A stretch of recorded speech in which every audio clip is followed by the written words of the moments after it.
Bismillahirrohmanirrohim. Assalamualaikum warahmatullahi wabarakatuh.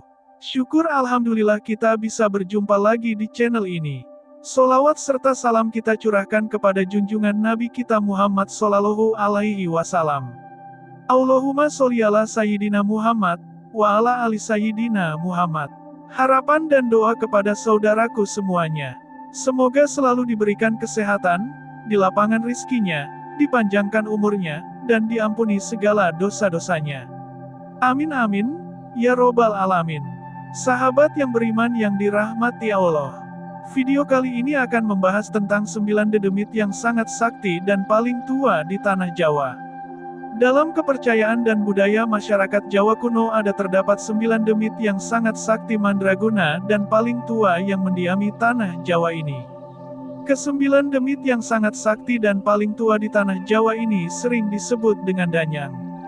Dan selain itu dalam kepercayaan kejawen, wiwitan, gamatirta dan kapitayan sebuah agama kuno di tanah Jawa di mana sebelum mengenal agama yang ada saat ini 9 demit yang sangat sakti dan paling tua ini juga sering disebut Sang Hyang. Pada dasarnya 9 demit atau danyang yang sangat sakti dan paling tua di tanah Jawa ini berasal dari bangsa jin yang hidup ribuan tahun lalu sebelum bangsa manusia diturunkan ke muka bumi ini. Kitab mawas diri dalam etimologi bahasa kuno Jawa dan Sunda secara istilah arti dari hyang adalah sosok yang disembah. Para sang hyang atau danyang ini disembah oleh bangsa manusia karena mereka memiliki kedudukan sebagai penguasa gaib di suatu tempat dalam kepercayaan masyarakat saat itu.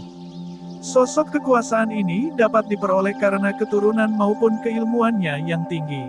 Inilah 9 demit, sang hyang atau danyang yang sangat sakti dan paling tua di tanah Jawa. 1. Sang Hyang Astadewa. Astadewa dipercaya sebagai pemimpin para demit, danyang atau sang hyang yang bersemayam di Gunung Semeru selama ribuan tahun yang lalu.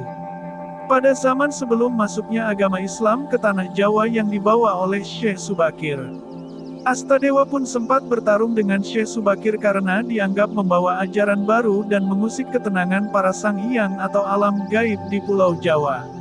Menurut cerita pertarungan itu berlangsung selama 40 hari, dan pada akhirnya Astadewa memperbolehkan Syekh Subakir menyebarkan agama Islam di tanah Jawa dengan syarat perjanjian tertentu. Yakni salah satu dari perjanjian tersebut adalah boleh ajaran Islam menyebar luas seluas-luasnya akan tetapi agama ataupun kepercayaan yang dianut oleh Astadewa jangan sampai dihilangkan di muka bumi khususnya di tanah Jawa. Astadewa mempunyai beberapa anak, dan anak dari Sang Hyang dalam kepercayaan agama kuno Jawa diberi julukan Rohyang.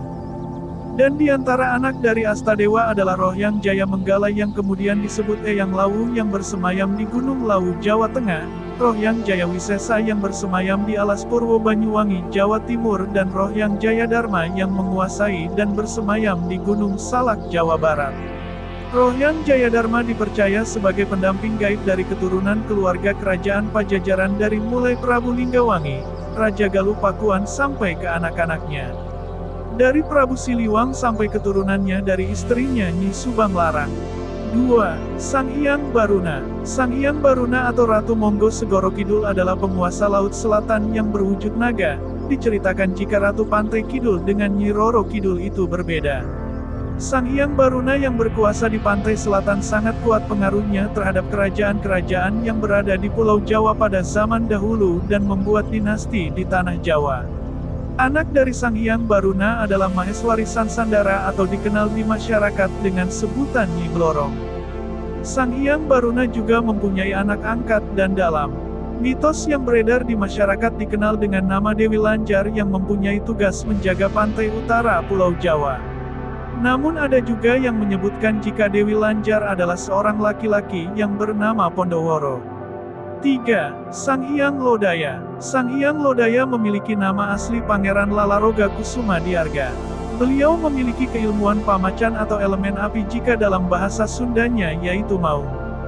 Pada awalnya Pangeran Lodaya bersemayam di Gunung Patuha Jawa Barat dan gunung ini adalah yang paling tua di tanah Jawa. Yang pada suatu cerita datanglah pasukan Laut Merah yang dibawahi oleh Hazim Bahadur yaitu pasukan jin muslim yang menduduki daerah ujung kulon seputar Gunung Krakatau, Jawa Barat. Para Sanhyang Tanah Jawa merasa terusik oleh pasukan Syekh Hasim Bahadur, lalu Astadewa merujuk Sanghyang Lodaya untuk menggusir pasukan tersebut yang berada di ujung kulon. Akhirnya terjadilah peperangan dan pertarungan 1 lawan 1, namun dalam pertempuran tersebut Sanghyang Lodaya dapat dikalahkan oleh Hasim Bahadur. Dan akhirnya membuat Sanghyang Lodaya memeluk agama Islam, namun hal tersebut membuat para Sanghyang Tanah Jawa murka. Akhirnya Sanghyang Astadewa mengutus Sanghyang Brajadharma untuk mengusir Sanghyang Lodaya dari Gunung Patuha karena dianggap sudah berbeda ajaran. Kemudian terjadilah perkelahian antara keduanya dan pertarungan mereka sangat dahsyat yang menjadikan alam di sekitarnya porak-poranda hingga membuat Gunung Patuha meletus.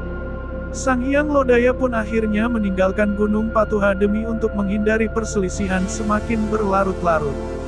Dalam kepindahannya Sanghyang Lodaya sempat tinggal di hutan Sancang, namun pada akhirnya dirinya memutuskan untuk membuat istananya di Gunung Ciremai yang berada di Cirebon, Jawa Barat.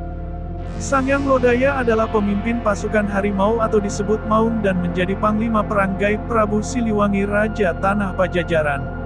4. Sanghyang Brajadharma. Sanghyang Brajadharma adalah salah satu Sanghyang yang mempunyai keilmuan dapat mengendalikan petir.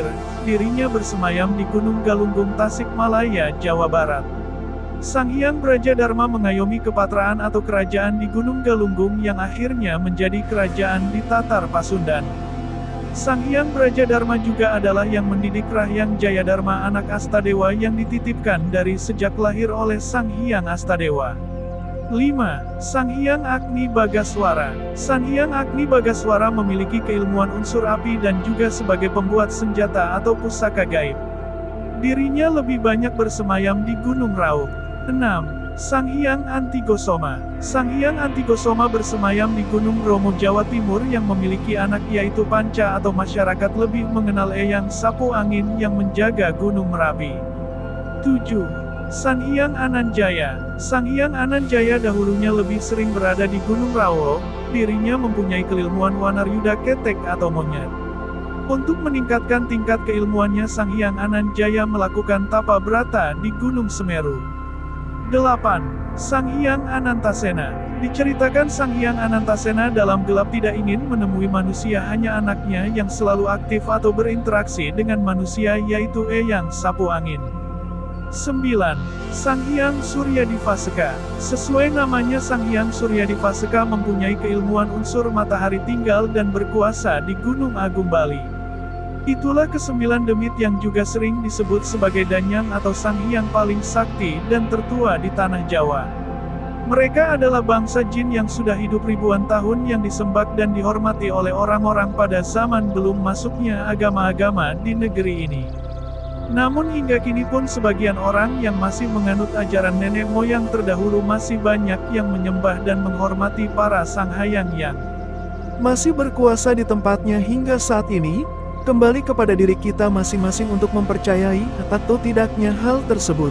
Semoga video kali ini bermanfaat, lebih dan kurangnya mohon dimaafkan. Jangan lupa untuk like, komen, dan subscribe channel kami. Sampai jumpa di video berikutnya. Terima kasih.